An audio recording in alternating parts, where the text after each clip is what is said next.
is a presentation of the iRacing Esports Network.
It's been contrasting worlds between the PRL's GTE and Radical leagues that we cover here on GSRC. While Tuesday nights have been a one-man show, Thursday nights have given us some fantastic unpredictability and surprise winners in the first two rounds. Will tonight see more of the same, or will we finally see a major player come to the fore? We'll find out soon as we get ready to watch round 3 of the Precision Racing League's American iRacing Thursday series. And you'll see it all live here on the Global Sim Racing channel and the iRacing Esports Network. Hi, I'm Joe Peak, and with me in the booth is Taylor Burris. Behind the scenes is our director, Sean Crackers Ambrose, and he's using cameras provided by Doug Beard. Taylor, Road Atlanta is going to be a wild ride with these cars tonight. Tell our viewers a little bit about this place so that they understand the difficulty facing our drivers. Of course, and welcome everyone to Road Atlanta, or now the new name, Michelin Raceway Road Atlanta. Located in Braselton, Georgia, USA, this 12-turn, 2.5-mile, 4-kilometer circuit is one of the crown jewels of endurance sports car racing with the famous 10 hours of Petit Le Mans. Drivers are going to be having to case on this roller coaster type track with extreme precision as well as extreme consistency in order to survive this track. To give you, the viewer, to see what it is like to take on the tight corners and twists and turns and unpredictability, let's hop on board for a GSRC lap guide.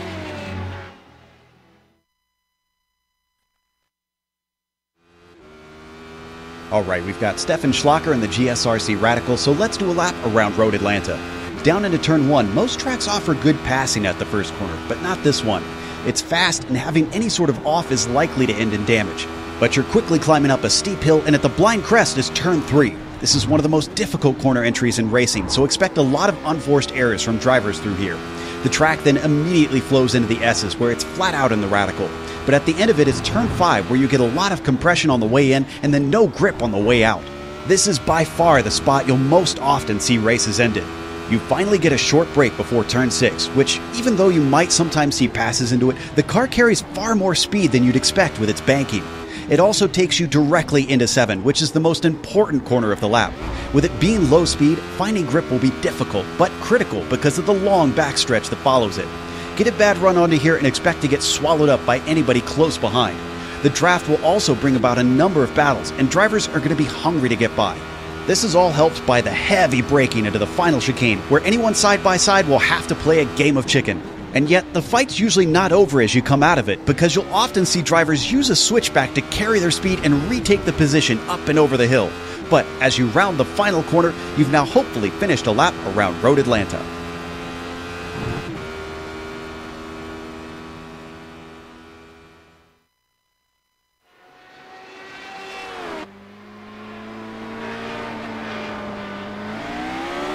There you see a lap around Road Atlanta, and boy, what he talks about, when Taylor talks about the roller coaster aspect, that onboard should hopefully give you a really good idea of what he means by that. Now, this race, as always, is brought to you by HFD1 Motorsports. They're one of the teams that competes here, and they've decided to sponsor this full season. So a big thank you goes to them for bringing this Thursday Radical Series up onto the big screen here with the Global Sim Racing channel. We've had 2 races now this season so far, 2 different winners, but our winner from the first round has been the more consistent.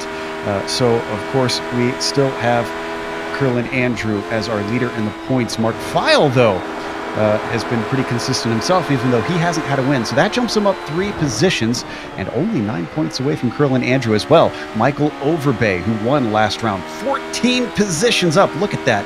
And well within striking range, but he should be looking over his shoulder because look at Matthew Gunderson. Only 1 point separating him as well. Gunderson sandwiched between 2 more drivers right behind him, tied for 5th. So incredibly tight up at the top because of all the different permutations we've seen in the first 2 rounds as far as finishing order.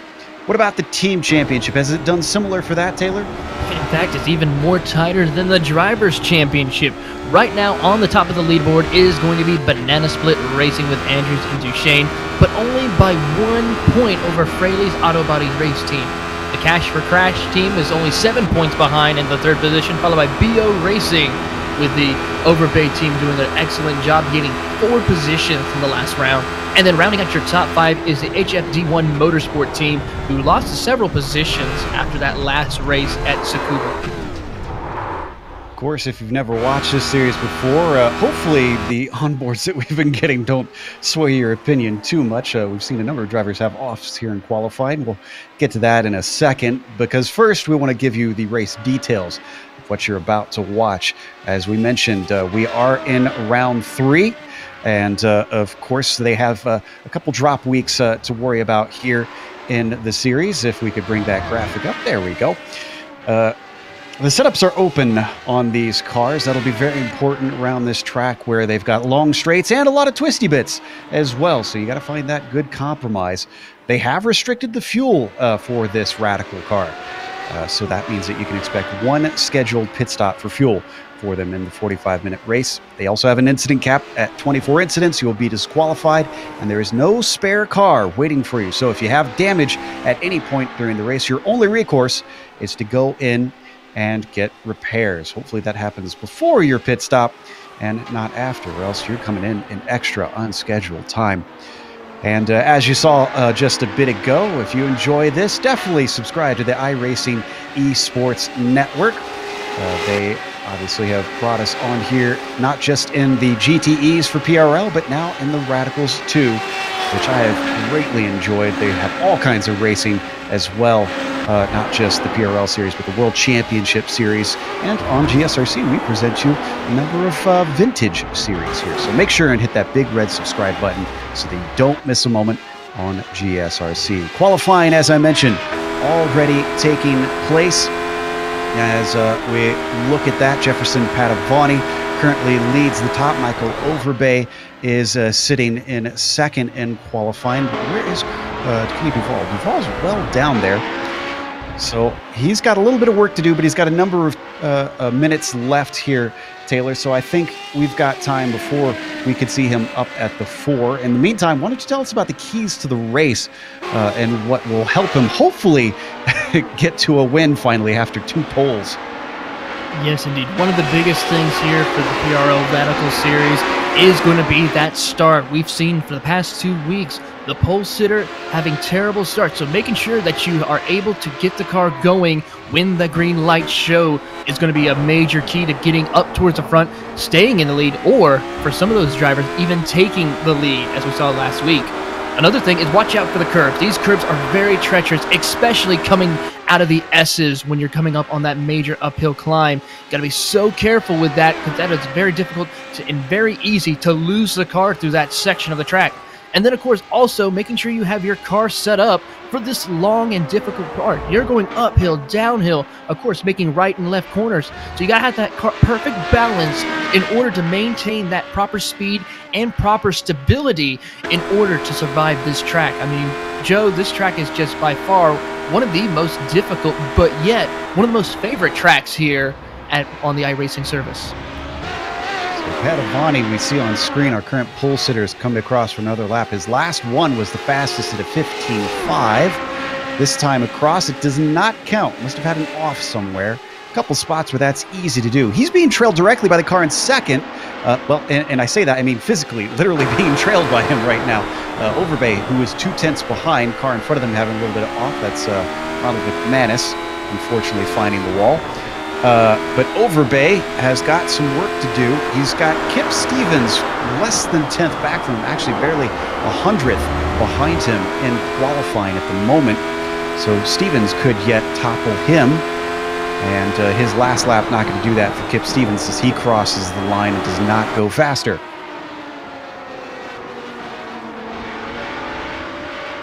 So Duval's the one we've been wanting to watch.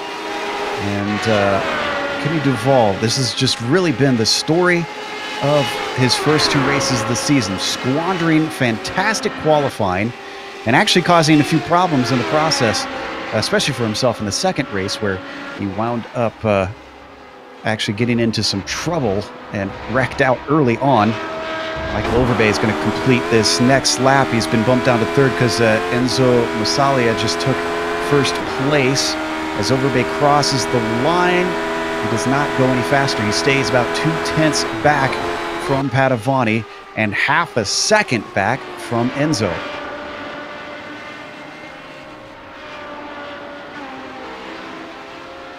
Christian Gritzko, one of our drivers who seems to have found some pace. He was in the mid-pack the past couple races, but look at him now. He's looking at a potential top 5. He sits in 6th at the moment with a 1:15.9. In the meantime, what happened to File there? Looks like he abandoned his lap or decided to pull it away. Yeah, not sure exactly what happened. He does have enough time to get back out. There's some quick laps around here. Now, mercifully, Taylor, it's not as short of a lap as we had at Tsukuba, but do you foresee drivers having to deal with traffic in the same way as we did there, where it'll be a bit of a headache and a little bit of a management problem? Yeah, especially for, I mean, I'm pretty sure a lot of these lap back markers will give way to our leaders when that time comes. Looking at the time from their fastest time with Enzo going all the way down to Gary Schilling, you're looking at about a 5 to 6 second difference between those two. And so it will be not as quick as we saw last round, but we will see lap traffic coming into play towards the end of this 45-minute race. So drivers are going to have to be careful and pick and choose when to make those passes, because here it's a little bit more difficult to where to pick that opportune time to make a pass on lap traffic. Actually just making a pass here, period, especially coming down the S's. It may look simple enough, but it can be one of the most challenging sections of the track to try and make a pass. This is Wildridge we're watching now, the Hoosier currently sitting in 9th. On screen, we saw Overbay go off at turn 1. I think he should have enough time to get back around to start a lap. And we didn't see it on screen, but Kenny Duval did the same. Duval's only in 7th right now, so this track does not seem to suit him very well as we watch Wildridge work his way down the backstretch. Let's see if he can jump himself up a little bit higher within the top 10. Wildridge doing quite well this season, had some really good runs. Currently, the Club Indiana driver is making his way down towards turn 10 in A and B. This is a good area to make a good passing opportunity, but there's also a lot of danger in this section. You don't really want to go 2 by 2 in that section. You want to try and complete the pass as quick as you can before you go into the turn 10 A and B section of the course, because I remember seeing several races here, Joe, where we've seen contact and several major implications for drivers that have made contact at that section. Absolutely. So we switch over to Padovani, who's just started another lap. Last one was his warm-up lap, so this is his last chance to try and improve from 3rd place. I can report that Kenny Duval did the same last time by. Did not count because it was an out lap, but he did start his final flying lap. As the clock ticks down with about 30 seconds to go, drivers rushing to try and get this last go in. Checking to see who looks like they might be the first across the line to finish things out and get the checkered flag. I want to say it's Christian Gritzko who's going to be it. Right on board with Padavani, who's actually just behind Gritzko. And Wildridge as well. So here comes Gritzko. He's currently sitting in 5th place, not doing too bad today. As he crosses a 15.7, that's enough to bump him to 4th. Padavani is just ahead of him, but Padavani jumps to the pole with a 15.1. Here's Kip Stevens. Oh, actually, let's go ahead of Kip Stevens. It's Duval just in front of him. Remember, this is our pole sitter for the first 2 rounds. Struggling here today. What does he get on his last time across? Not faster, a 16.4. 7th place for Kenny Duval. A shocker. Looks like Kip Stevens kind of off somewhere as we go on and see Huffstetler now as he's coming his way towards the start-finish line, making his run down to turn 10 A and B. Under the Mazda bridge they go. This is going to see if he's able to get a good run through here, make sure it's nice and smooth through this section. He's currently 14th for the Georgia driver. Been having a really difficult round last week at Tsukuba. Had some offset as well as a major incident. Looks nice and smooth through this section of turn 10. Joe, he might be able to improve if he's able to keep it nice and smooth to turn 11 and 12. Let's see what he's got. He does improve. It's a 16.2. Looks like it does not jump him up in position. Poor Charles. Yeah, he got a punt from behind last round at the very first lap, and that really set the tone for a miserable race for him. But that means qualifying is now over, so let's go through our starting grid for today. Jefferson Padavani, at the last moment, finds himself at the top spot, starting from pole. Enzo Massalia seems to like this track, having put it into 2nd place on the front row. Michael Overbay will be 3rd, with the 2nd row completed by Christian Gritzko in 4th. Kip Stevens, another good run from him. He was showing well at Spa. He'll start from 5th today. Eric Luke will start 6th with Kenny Duval. Let's hope he races a little bit better today, starting from 7th. Owen McLaughlin starts P8. Paul Wildridge 9th, and Curlin Andrew rounds out the top 10, looking typical for him. Starting in the 11th position will be Eric Harmon, followed by Mark Feil in the 12th position. Matthew Fraley will start in 13th position, followed by Charles Huffstetler in 14th. Christopher Richards will start in the 15th position, followed by Matthew Gunderson in 16th. Esterversen Oliveira will start in 17th, followed by Andrew Spicer in 18th. Danny Duchesne will start in the 19th position, and David Herbert will round out your top 20. Ronald McManus starts P21 with Daniel Barnett starting 22nd. Then it's Gary Schilling in 23rd and Phil Gilman in 24th. Alberto Blasco, the first of our drivers that didn't get a time in, starts 28th. John Labath, 25th. Bradley Haley, 26th. And Karsten Quint will start 27th out there today. You can see all the cars now gridding up as we wait for just the last of them to bring out there. A little bit of a smaller field than what we saw at Tsukuba. That should hopefully help out some of the traffic problems that we mentioned. But the lights are up. We've already got a jump starter from 3rd. So as they get off the line, that means that it's going to be a slow start from Kip Stevens. Or excuse me, not Kip Stevens. Michael Overbay actually was the one that jumped there. Down into the first corner they go. Few cars looking at potentially 3 wide. That can be tough, and you can see that sent a few of them off into the grass. So far, nobody's spun out of them. It's relatively safe, but a chaotic start here once again in round 3, Taylor. Yes, indeed. That was Jefferson Padavani who went off course right now, and he is losing several positions. This is going to put him outside the top 20 by the looks of it right now. He's going to have to battle side by side with Esterversen Oliveira, so he's going to have to hold off and try to gain some positions. But right now, Padavani having a not-so-good start here at Road Atlanta. That gives the lead to Massalia, who is being followed closely by Gritzko. What a start he got out of all this. Overbay is dropping back slightly and is being chased by Kenny Duvall. Not the driver you want to see in your mirrors, that is for sure. Already getting little bits of gaps here down the backstretch as they're not quite done with the first lap. That doesn't bode well for the mid-pack, with them having to try and chase down some of these fast drivers up at the front. They hit turns 10 and A and 10B for the first time. A little bit of side-by-side action between Mark Feil and Curlin Andrew as Feil moves up into 9th and Andrew has to stay in 10th.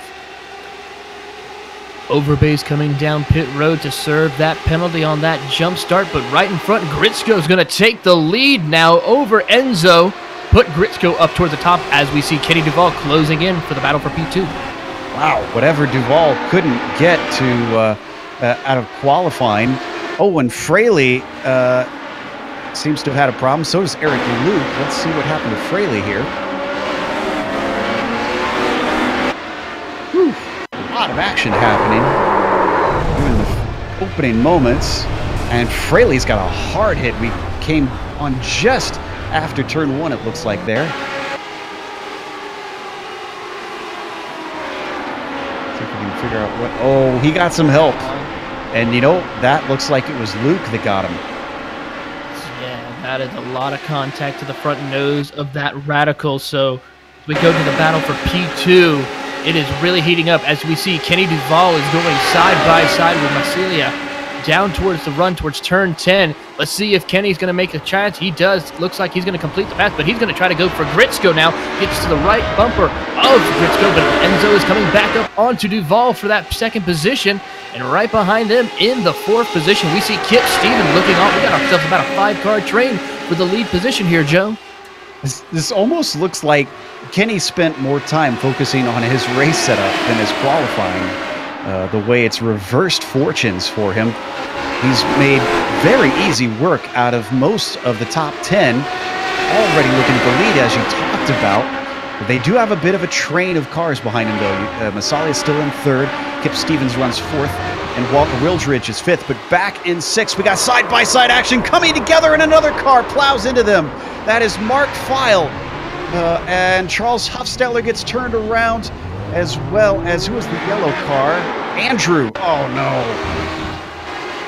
I think Mark Feil was not happy right there.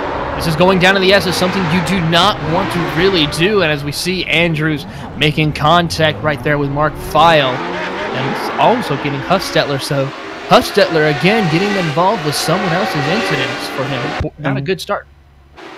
We had more accidents up towards the front of the field. Andrew Spicer, actually it was 3 separate incidents. Andrew Spicer, Christopher Richards, and Owen McLaughlin all went off in the same corner at the same time out of turn 7, losing multiple positions. What in the world is going on here? We're going to see if we can get the replay. This is Spicer that we're going to watch first. Yeah, here we go through 6, and it was up into 7. There was no contact between the cars that I know of. He goes off, and he's followed by the driver behind, and there's a 3rd car in front of him that spins. Oh, weird. Just looks like they missed their braking points for the most part there, Joe. That corner is a little bit difficult with trying to how to find your perfect braking zone to try and make the corner, so just looked like he missed his braking. Well, in all this, Duvall has now moved up to the lead. We missed the pass on Gritsko. He is now overtaken the number 28 machine, but the train of cars behind him has not fallen off. About the only one starting to lose touch is 5th place Paul Wildridge. Back down in 8th position, we got Danny Duchesne trying to hold off Owen McLaughlin. McLaughlin, one of the faster drivers at Spa that we saw, and looks like not fast in a straight line as he starts to lose out on Duchesne towards the end of the backstretch. Danny Duchesne doing a really good job here, able to pull off the California Club driver as they're going under the Suzuki Bridge down towards turn 11 and turn 12. Danny's really doing quite well. He's actually gaining a little bit on the 7th place car of Matthew Gunderson just by a tick. He's about 4/10 back from him, and he's closing a little bit.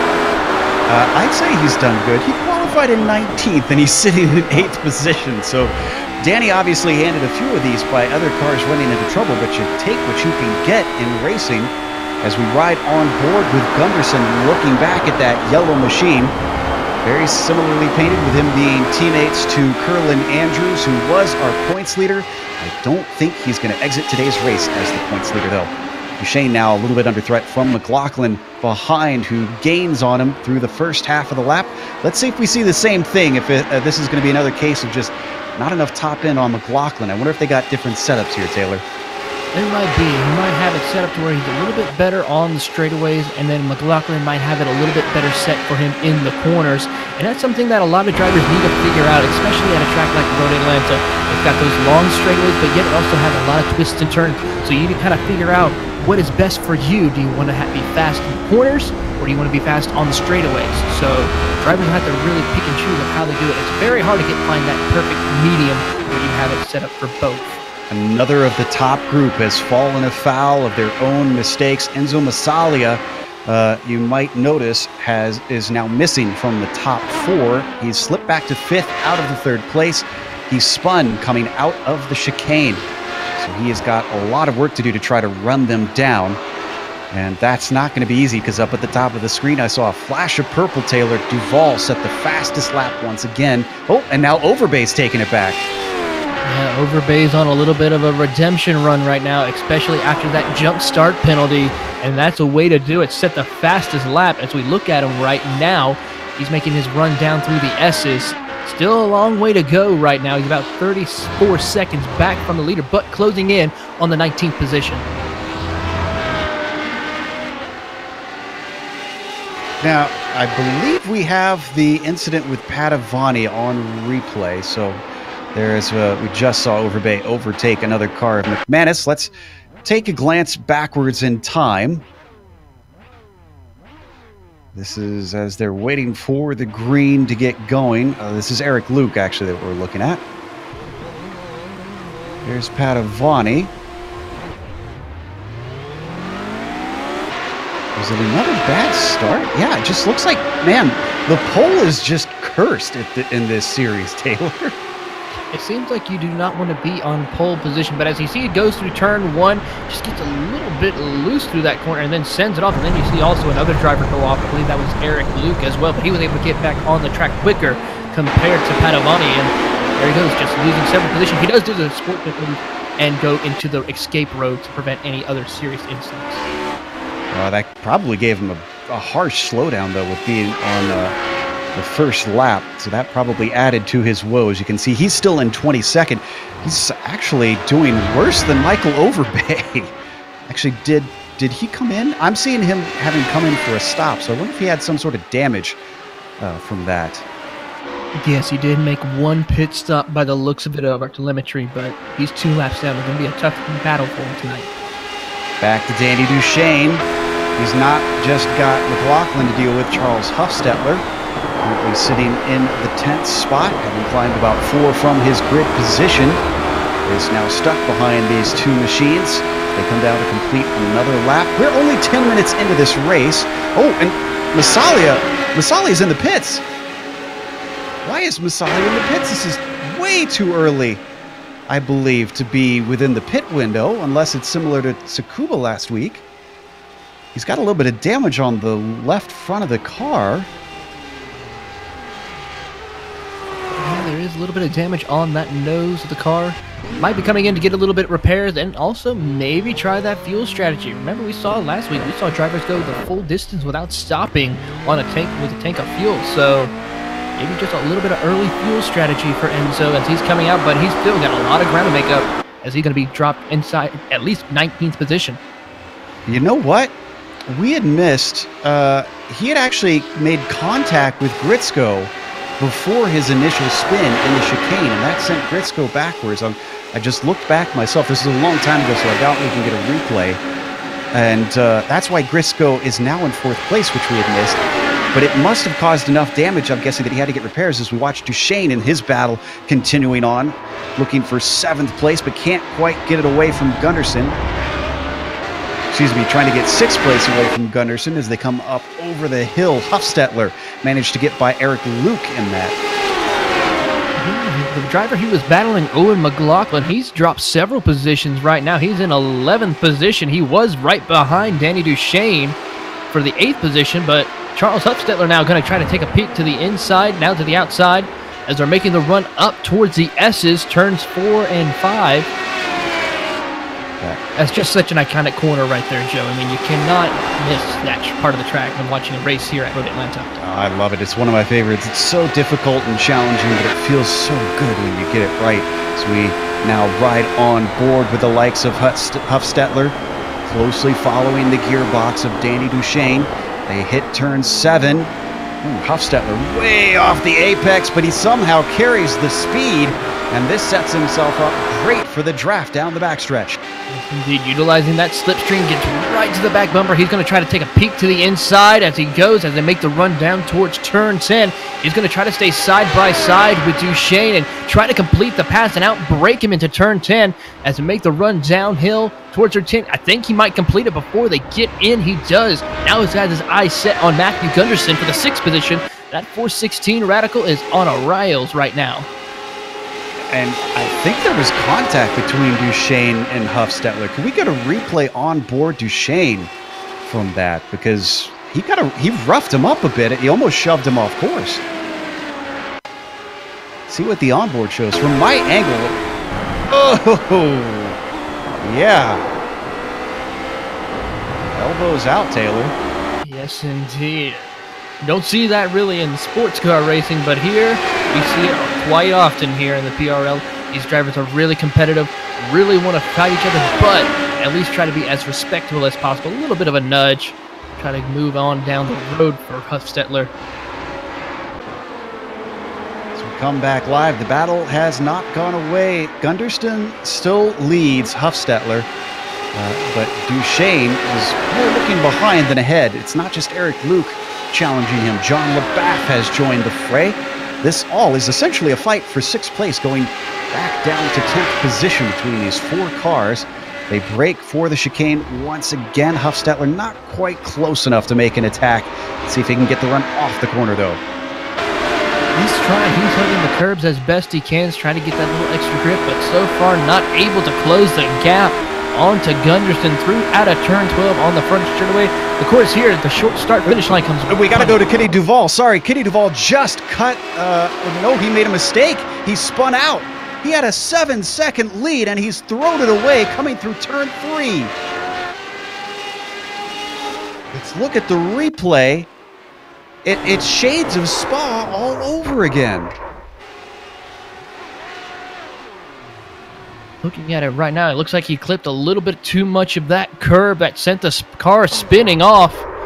As we see there, yep, just a little bit too much curb and maybe a little bit of the grass as well. So unfortunate for Kenny Duval to just throw it all away. Well, he hasn't completely thrown it away. He is still within, it looks like about 3 seconds of the leader.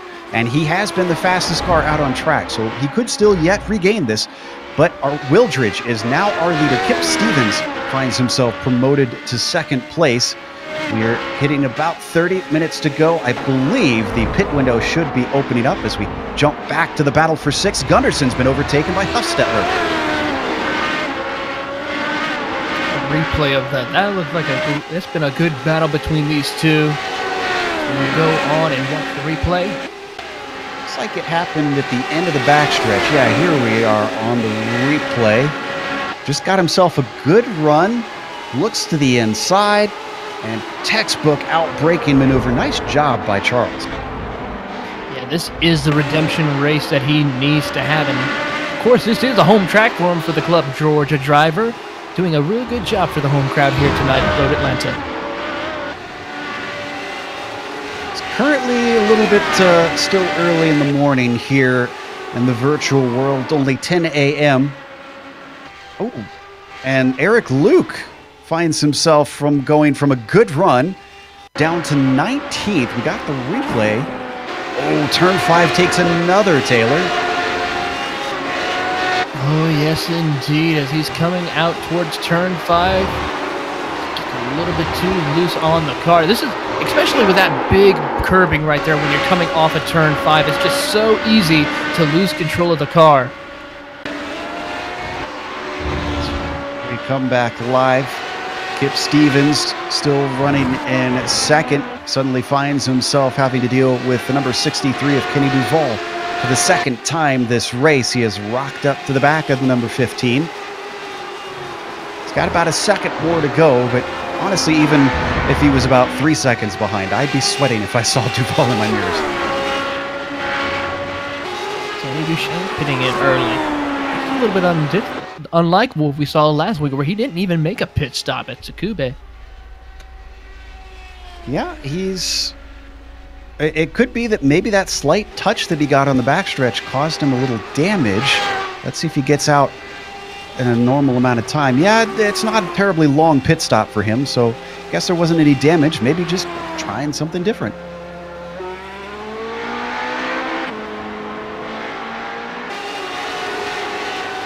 Back in 10th place, Mark Feil, who we haven't seen since early on. Seeing if he could do something with Eric Harmon, the 617. Run down the backstretch, but I think Feil's probably a little too far back to try anything here.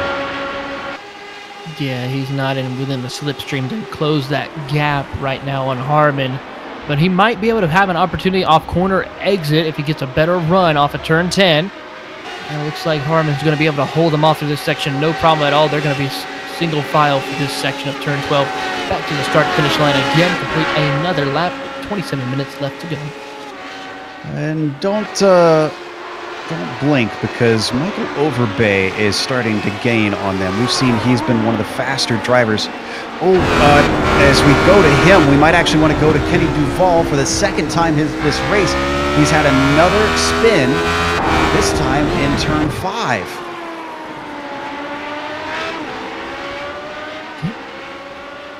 Let's take a look at the replay.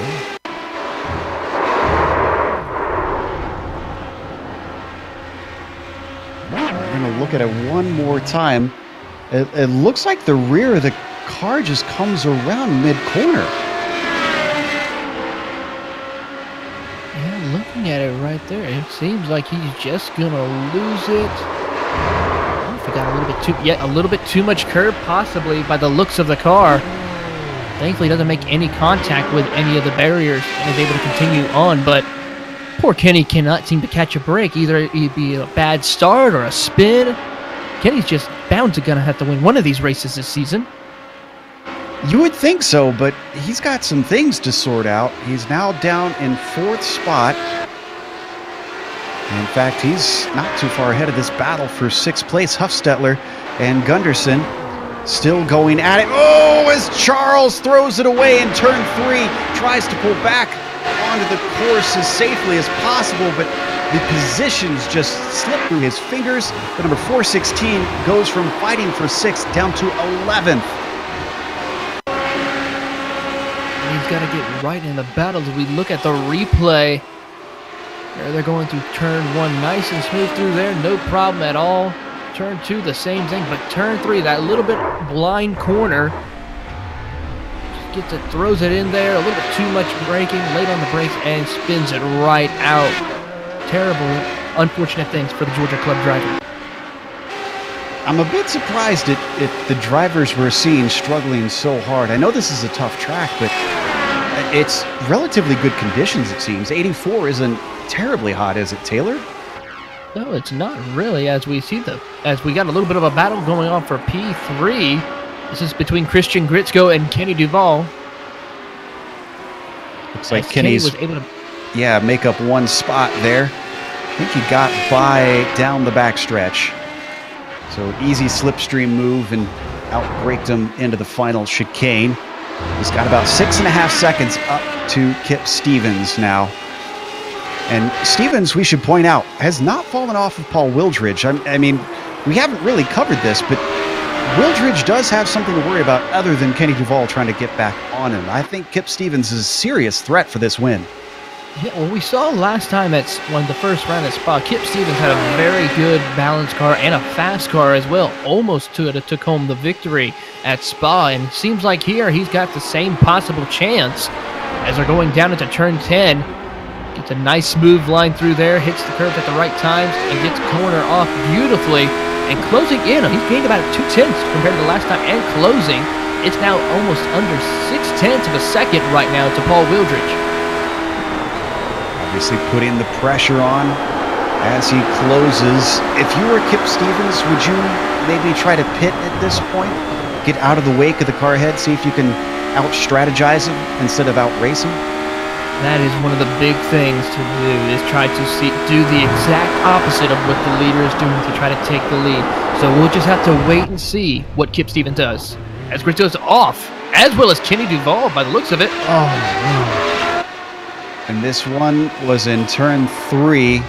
2 separate incidents, basically. Gritsko coming up the lap traffic. Looks like he got a little unnerved and then trying to avoid the spin of him. Kenny Duval. This will be a great view here from above. Turn 3 takes another victim. Actually, 2 victims this time. It looks like Grisco got the worst of it with a lot of nose damage to the front of that Radical.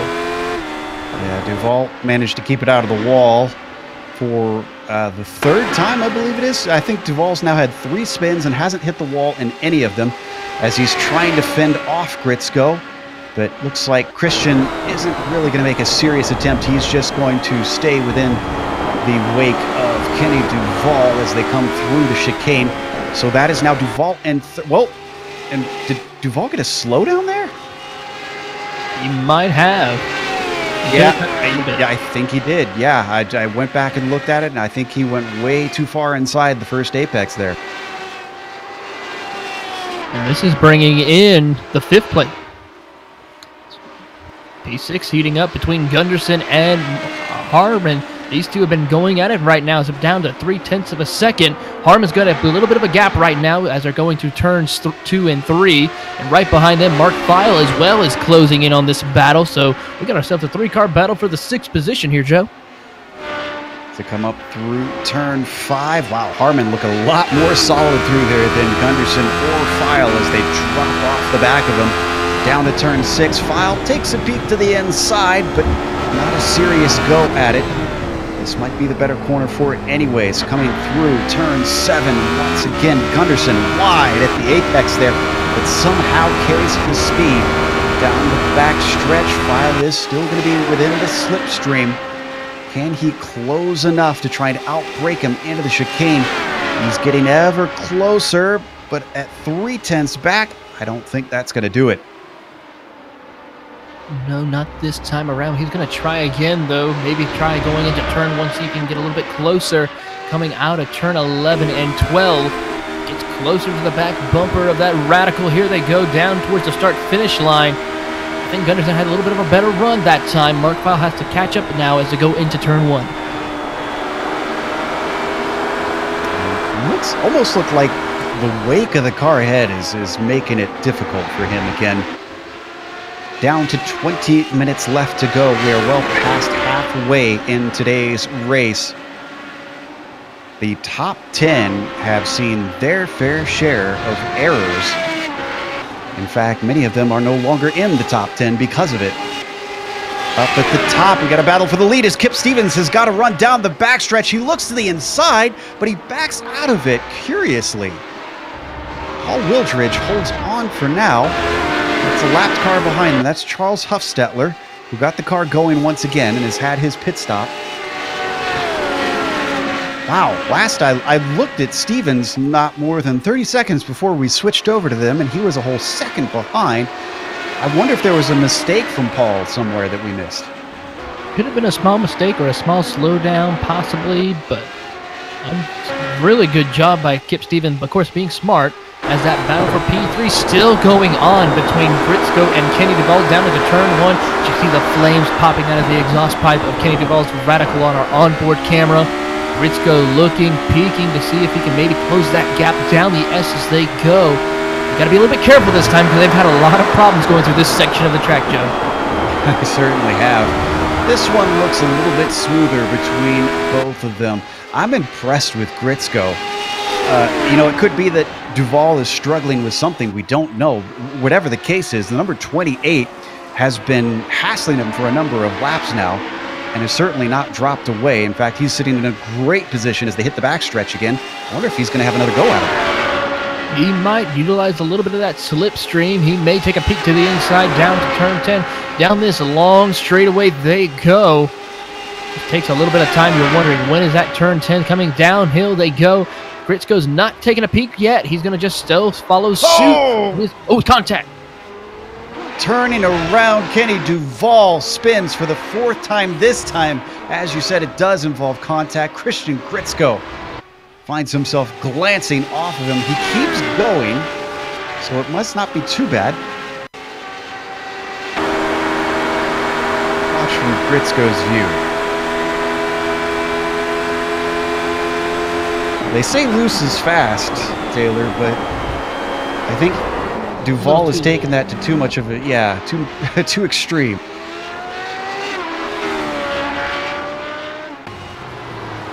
All right, that bumps Gritzko back up to 3rd, but if you have thoughts of him potentially winning, they're not likely. He's a whole 16.5 seconds back from the battle for the lead. You can see there's a little bit of damage on the car. Back up front, Stevens on the back of Wildridge. Oh, as Huffstetler wants to unlap himself, and he's going to split them momentarily. Well, that's got to be frustrating. That's frustrating for Kip Stevens. A lap traffic is trying to, don't get me wrong, Huffstetler has its right to go back and take the lead, get back on the lead lap, but yet it's frustrating for a lead lap driver that's trying to race for position, where you see Huffstetler's trying to also get back on the lead lap to gain time, especially if these two pit. If these two pit and he's in front of these two, that is going to be very good for Huffstetler. Yeah, I almost wonder if it's in Stevens' best interest to pit now. He's got a few more minutes left before his fuel should run out, and especially I wouldn't want to be behind Huffstetler with the way his car is bobbling in places. Turn 5 looked all out of sorts. Car spinning in front of you will not make the day very fun. We go on board with Kip here. Right in front of him, Wildridge is also having to negotiate some more lap traffic as well. Just working his way now, getting by some of the lap traffic in front of him before they make the run down towards turn 10. This is a good area to get past lap traffic as well, because it's long straightaway, able to utilize the slipstream and hopefully get to him and pass him before they get to turn 10. Gary Schilling is now in there. He's actually in a battle with Huffstetler just to complicate things. Wildridge now separated by 2 cars between himself and 2nd place. Seeing who else has taken a scheduled stop. Whoa, no! Oh, no! That was Kip Stevens, wasn't it? Yes, it was. That was. Oh, my goodness. Schilling looks like he starts to lose the car. He gets tipped around by Huffstetler, and then Stevens is just a completely innocent victim in this.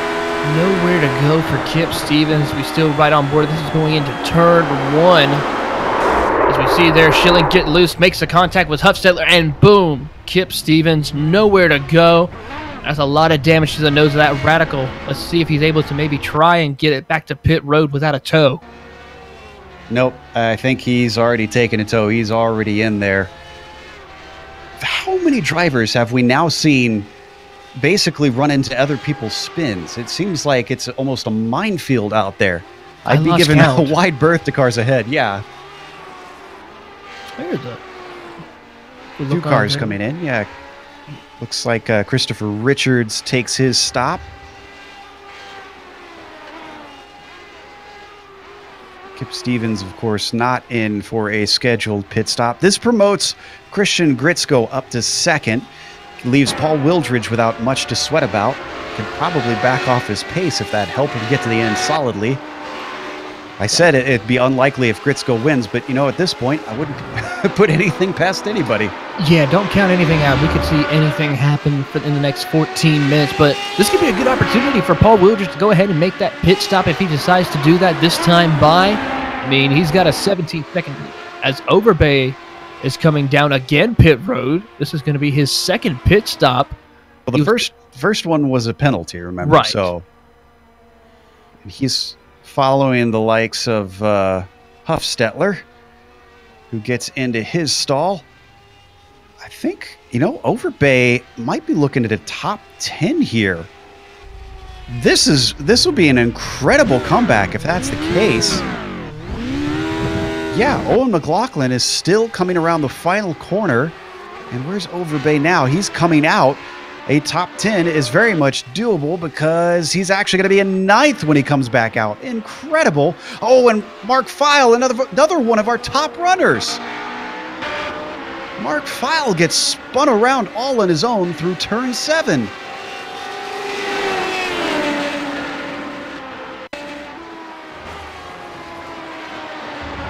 Looks like he already had a little bit of damage on the car.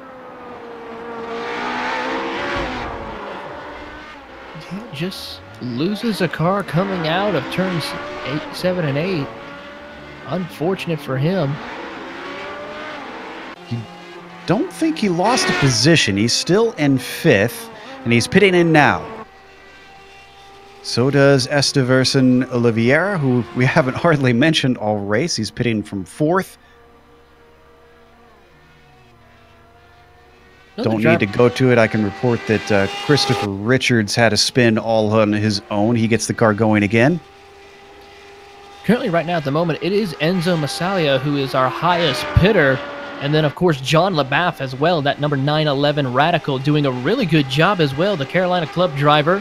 Been very quiet here tonight, but still managed to break inside the top 6. Behind him is Michael Overbay, of course, with Mark Feil, who's starting to slip back out of the top 10 possibly. Yeah, it looks like he'll return in 9th. Paul Wildridge, our leader, has finally come in. He's not going to be followed by Gritzko, who stays out. There is the Hoosier, who has incredibly started this race in 9th and is looking at a win. Looks like Eric Harmon is also going to come in. So the last cars that we're waiting on pitting are going to be Gritzko, Schilling, and Herbert.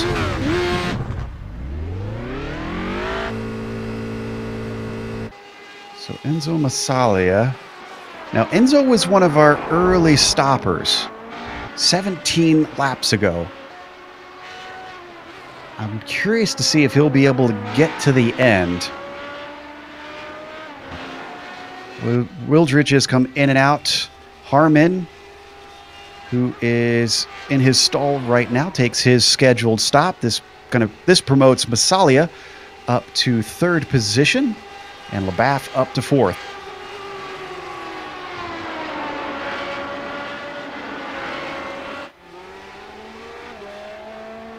Tell you what, Gritzko's done a good job saving fuel. It's gone a really long time. 26 laps, soon to be 27 now, as he's not going to make another pit stop by the looks of it. Let's see. Oh, I think he's coming in now. There we go. Christian Gritzko, the Canadian club driver, is coming in to complete his first and only pit stop he needs.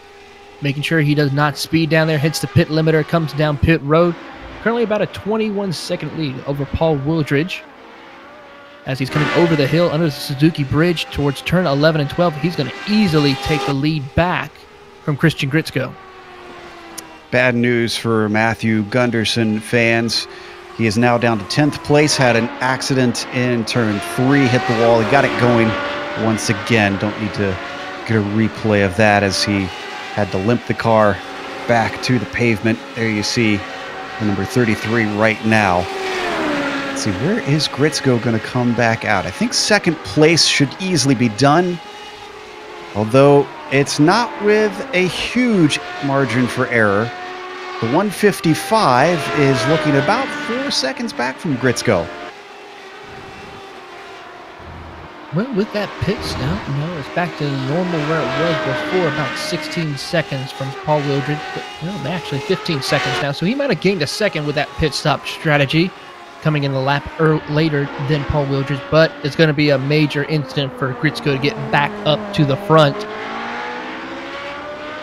As we look at 6th place, remember we were watching Harmon during his pit stop. Well, Owen McLaughlin, known fast driver here in this series, currently sits in 7th. He's trying to chase him down. He looks to the inside, down into turn 6. It's not to be quite yet. He seems to have a fair bit of pace, though. I think it's going to be more of a win, not if situation on McLaughlin trying to overtake Harmon. Yeah, it's just going to be a matter of time before we see McLaughlin decide to take. He's going to utilize a little bit of that slipstream down this back straightaway to close in on that gap of Eric Harmon. He may try to take a peek going into turn 10 right now, still nose to tail between the two drivers. Down to turn 10, he takes a little bit of a peek, but not going to be close enough to try and outbreak him going through the turn 10 chicanes. It's been a bad day for Matthew Gunderson. Again, don't need to go to it, but he had another spin and another contact with the wall. This time, turn 7. That demotes him yet another position. He's now in 11th. Oh, and something happened to Masalia. Why is Masalia going down the order?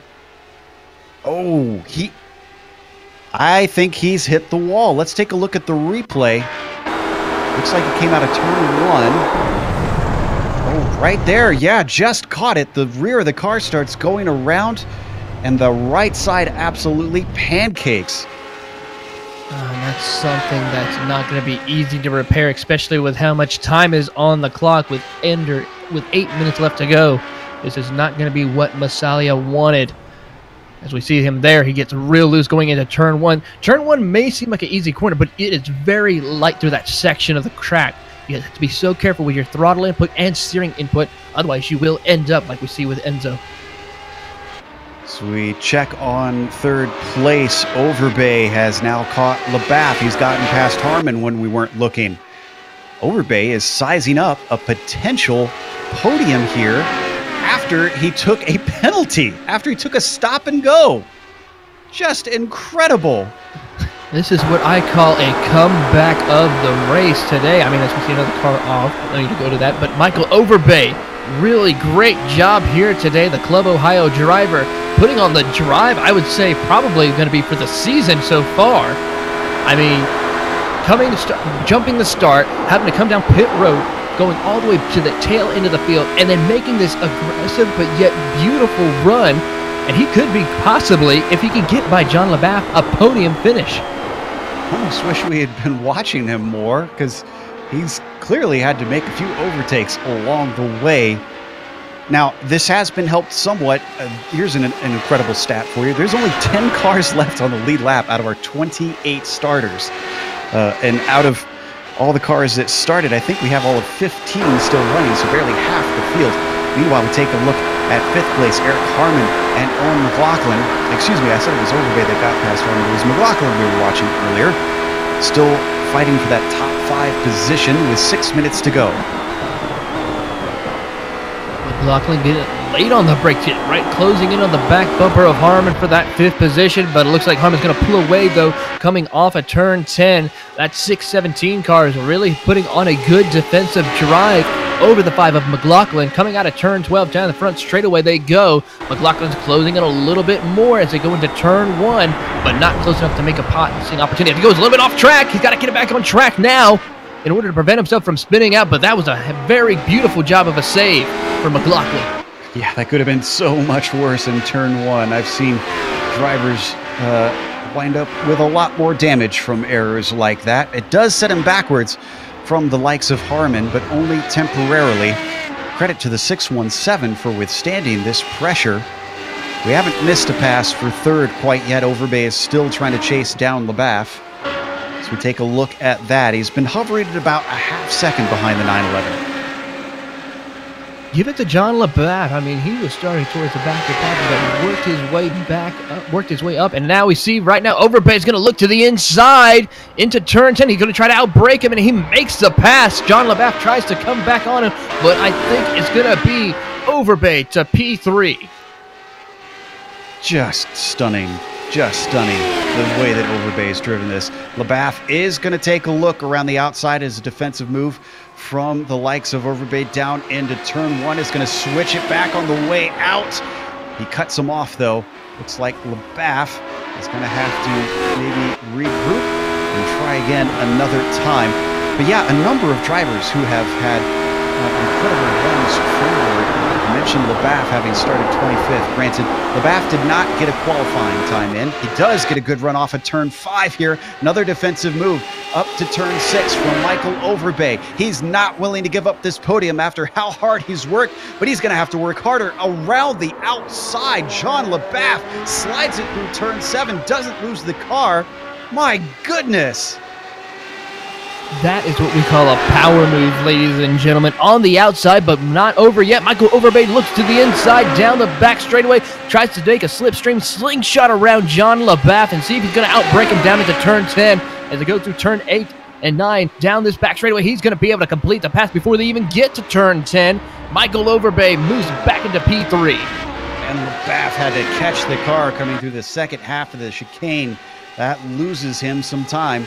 Wonder if that is the critical error that might drop him back from Michael Overbay. If you're just joining us, the reason we are so stunned and hyped on this battle, both of these drivers have had to climb their way through almost the entire field. LeBaf for failing to qualify, and Overbay for getting a penalty for a jump start. These guys deserve so much credit. There you see LeBaf's stats.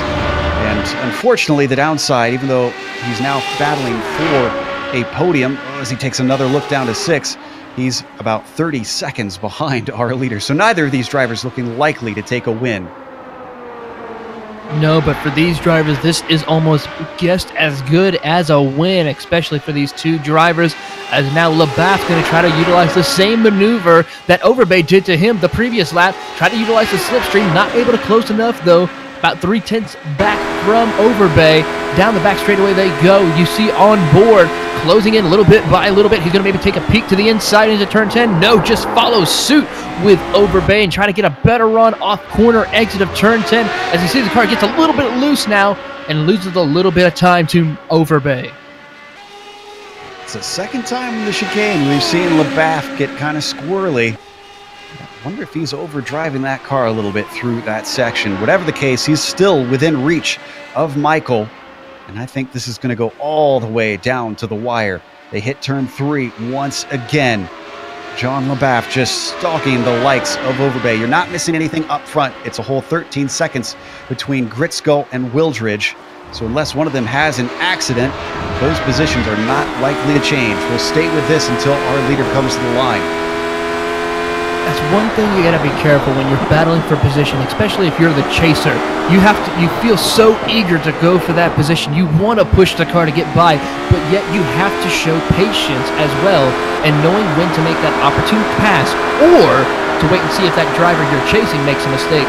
I know in my experience racing cars, whether it be the Radicals or any car, I've made that mistake of where you over push the car when trying to get by a car, and I think a lot of us here have done that same mistake as well. Oh, I know I have. It's why I do not consider myself a great driver by any stretch. As they come through the chicane, once again, Overbay still leading in third place. John LeBaf wanting it as well.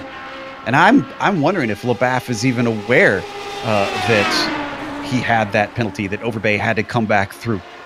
Both are probably thinking how hungry they are for this third position, and not even considering the other has just as much of a carrot ahead on the stick to try and get that final spot. 30 seconds left, so looks like Paul Wildridge will get the white flag this time by.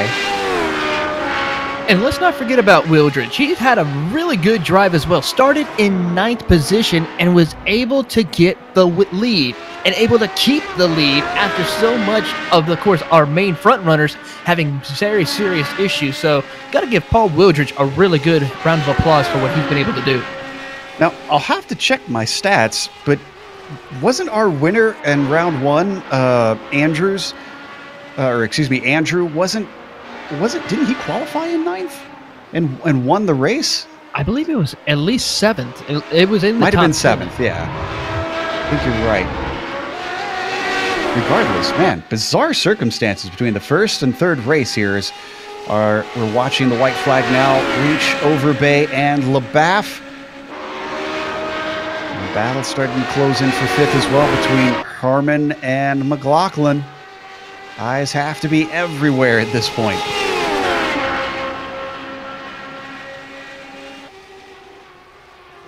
Up and through turn 1. Wildridge now on the backstretch. Has all 3 corners to go. Down to brake, into turn 10, into the final chicane. What a magnificent drive. This is one he ought to be proud of. The number 67 accelerates smoothly up and over the hill and takes the win in round 3. Yet another surprise winner in this topsy-turvy season for the PRL American iRacing Thursday Series.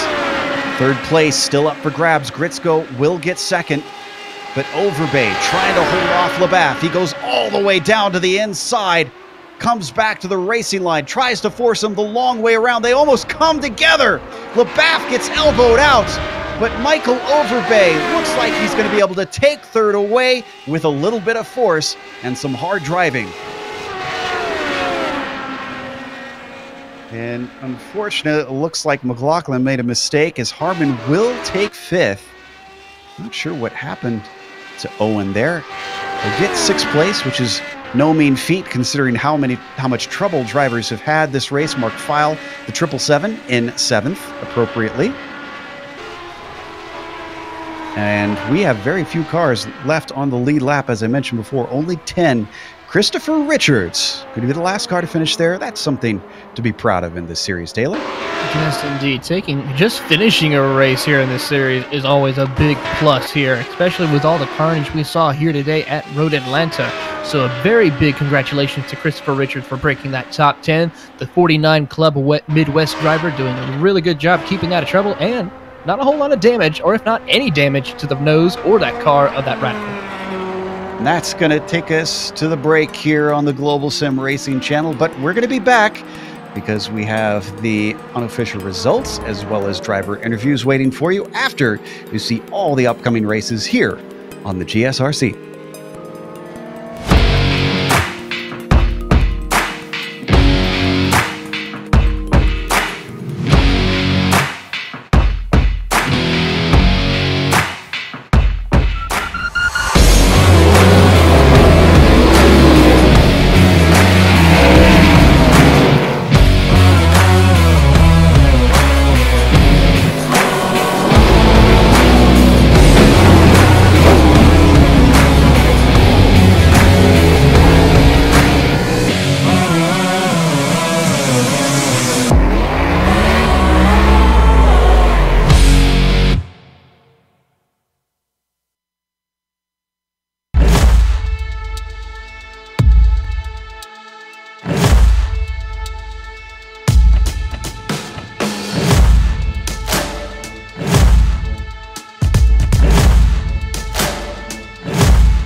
Welcome back to Road Atlanta here in Brazelton, Georgia. We just watched round 3 of the PRL's American iRacing Thursday series, if I can get the words out for that one.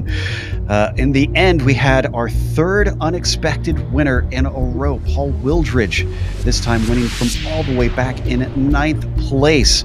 He kept the car together where everybody around him seemed to be struggling. Christian Gritzko, have to admit, qualified fourth and finishing second, did a pretty good job of keeping himself in the mix. Overbay looks the same, having started third and finished third, but keep in mind he had that penalty at the start for jumping the start, the green flag, and had to come in to the pits for a stop and hold, and then got back out and climbed all the way back up. John LaBaff didn't get a qualifying time in, so he went from 25th on the grid all the way to 4th. Eric Harmon as well, can't downplay his effort, 11th to 5th. Owen McLaughlin in 8th, going from 8th place to 6th place.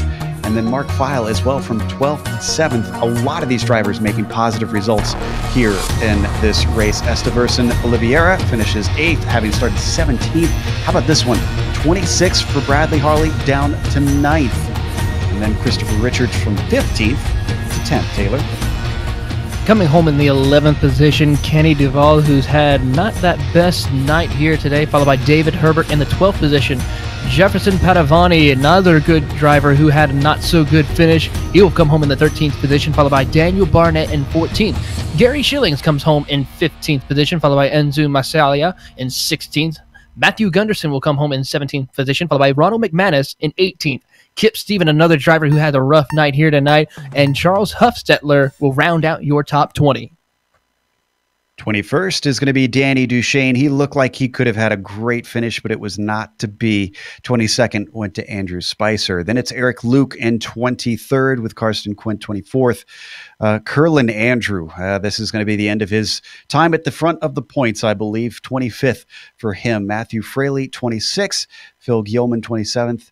And the last of our drivers, I think a DNS actually for Alberto Blasco here today.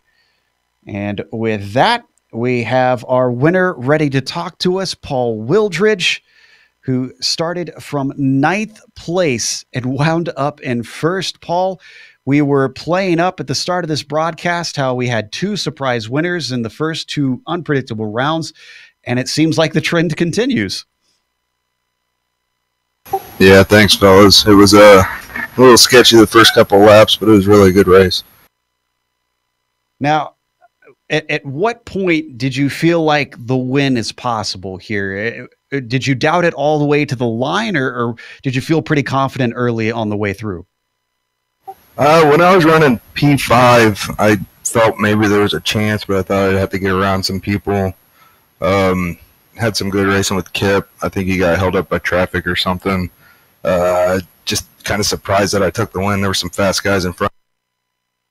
There absolutely were. Now, what do you think is the reason we saw so many drivers struggle today? Is it just this combination of the car and the track together, or was the weather particularly tough? We were kind of surprised. Yeah, the track is pretty tough to stay straight for 45 laps. I had a couple of mistakes myself. My rear tires went off towards the end, but I think it just was the track, along with the temperatures really rise throughout the race. Well, that's true that we forgot about the fact that the temperatures would probably go a little bit up throughout, but that's a win under your belt, of course. So now that that's done, what are your goals for the rest of the season? Win it all. Just kidding. Just stay consistent and try to keep bringing up some points for our team and also win the Drivers' Championship. Well, yeah, team championship, of course, always important as well. Can always rack those up without taking the wins. But congratulations on getting a P1 today. Go enjoy some champagne, sir. Thank you, sure. And just a shout out to Chris, Owen, Tyler, Matt, and Dave. They're good guys to work with, and Owen for the setup. Thanks. That was Paul Wildridge, your winner here today, who did a magnificent drive from 9th to 1st. Christian Gritzko finished behind him in 2nd. Taylor's caught up with him. Yes, indeed. Here with Christian Gritzko. Christian, really great effort here today. Tell us how the car was and how you were able to just manage to get through all of the interesting incidents that happened in the early start of the race. Well, my car was very planted. I used a high downforce setup for this race, and it really helped me through the turns. But on the slower turns, obviously, it was a little bit more loose for me. And I just kind of had to remind myself that I'm running on cold tires. I need to be gentle on the throttle because I have a heavy foot, as you saw in the last races. So just reminding myself really got me through the first few laps. It most certainly did. Tell us, were there any chance that you might have felt like you could have maybe challenged if you had a little bit of time or a little bit closer to our leader? Would you have been able to maybe challenge and maybe even take that win? Oh, for sure. I mean, I had a lot of unfortunate events, and then I had a couple of fortunate times where people in front of me would be messing up, so then I would pass them. But, I got bunted from behind early in the race. I spun out a couple times, and even when I went into the pits, I forgot to turn off my limiter coming out of it, and I did overfuel my car. So I feel like if less incidents happened and I had a good pit run, I probably would have had a good run for first place. Understand. Yeah, you got to be careful with those pit stop strategies and calls, otherwise that could cost you. But still, Christian, really great effort with the second place finish today. What are you looking most forward to as we continue on with the season? I'm just hoping to keep my consistency up and continue to be a competitor. I didn't have a really good start for the beginning of the season, but hopefully I can turn that around at this point and continue to be a podium finisher for the rest of the season. Well, we look forward to watching you the rest of the season, Christian. Again, congratulations on your second place finish. Thank you very much, guys. That was Christian Gritzko. And Joe, you caught up with, I would say, one of the drivers of today's race, Mr. Michael Overbay. Hey, how you guys doing? Hey, Michael, if you need a seat from that whirlwind drive, don't worry, we've got a chair in here in the booth. But gosh, tell us about that. We were stunned when we realized a podium was on the cards for you. I was a little stunned myself, but I knew I had a fast car, but man, I just blew it at that start. My clutch was bad. Something happened to my clutch. I pressed it in and it took off. So I had hit the brakes and that just screwed everything up and just come back from that. But thank goodness the car was fast and was able to make a way back up through the field a little bit. Now, I would ask if you had settled your pace on this one to try and survive while everybody else around you faltered. But there was a few times I was seeing you setting fastest lap. It looked like you were hustling. Yeah, I was pushing it because I knew I had a shot at the podium if I pushed it. And then I lit up my tires. For the last 6 laps, I had no tires left, and I did everything I could to hold off John. And congratulations to him. He raced me so clean, and I really appreciate that. I know we had a great little battle there for third. That was a blast. It certainly gave us a lot of excitement to watch in the dying stages. Now, I guess the good news for you and the bad news for some of your other competitors is that looking at the results of this race and looking at the points, I think you might actually take the points lead after today, probably even more unexpected after that start of the race. So knowing that, I mean, what do you do looking forward? Oh, wow. I wouldn't even realize that. I wouldn't even thought that. But, well, I'm going to push. I'm just going to push every race, I mean, that's all I can do. I figured best way to finish is finish. Well, we look forward to seeing you try to get your first win of the season so far. A little bit of luck. Hey, I won last week. Oh, that's right. Excuse me. See, this is what happens when I don't look at my stats before I say something. So second week then in that case, or second win in that case. No problem, man. Speaking of which, going to Suzuka next week, going to be very different to this track, I would think, with the amount of technicality and a much longer lap time. Do you have any fears going forward there? Suzuka is a great track for me, but it's going to be tough it's going to come down to setup, I think, at that track for this car. Yeah, it's going to be a lot of setup on that, so I hope people get a lot of testing in. Otherwise, you're going to have a lot of spin. Oof. If today wasn't a lot of spins, I can't imagine what Suzuka is going to be like. So congratulations on a podium. We look forward to seeing you again. Hey, thanks a lot. Great job on your guys' broadcast, and congratulations to my teammate for the pole. Thanks. That was Michael Overbay, who apparently I have a goldfish memory tonight because he had a win and now a podium here back to back. So with that, we are going to say goodbye for tonight. Before we do, a big thank you goes to HFD1 Motorsports once again for sponsoring this season. As well, we want to thank the Precision Racing. And we want to thank the iRacing Esports Network for bringing us on for this season, getting to be on iRacing's official channel. And I think these guys are proving why this series needs to be on there. I have enjoyed the hell out of these races. Thanks to the companies that provide the software and hardware for our broadcast listed here on your screen. Additional thanks go to Eric Ekbom and June Lalonde, who provide our wonderful music. See the screen for how to get a hold of more of their great work. Thanks to the team today, Taylor, Sean, and Dougie. If you'd like to find out more about GSRC, including upcoming races, you can find it at globalsimracingchannel.com. You can also check us out on social media. We're on Twitter at GSR Channel, Facebook at Global Sim Racing Channel, and Instagram at GSRC_RAM.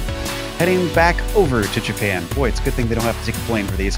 Thursday, January 24th at 9 p.m. Eastern. 1 week from today is when we're going to see the next race. We also have upcoming races for other series listed on the screen, so check those out and mark them down on your calendar. But until next time, race clean, race hard. We'll see you on the track.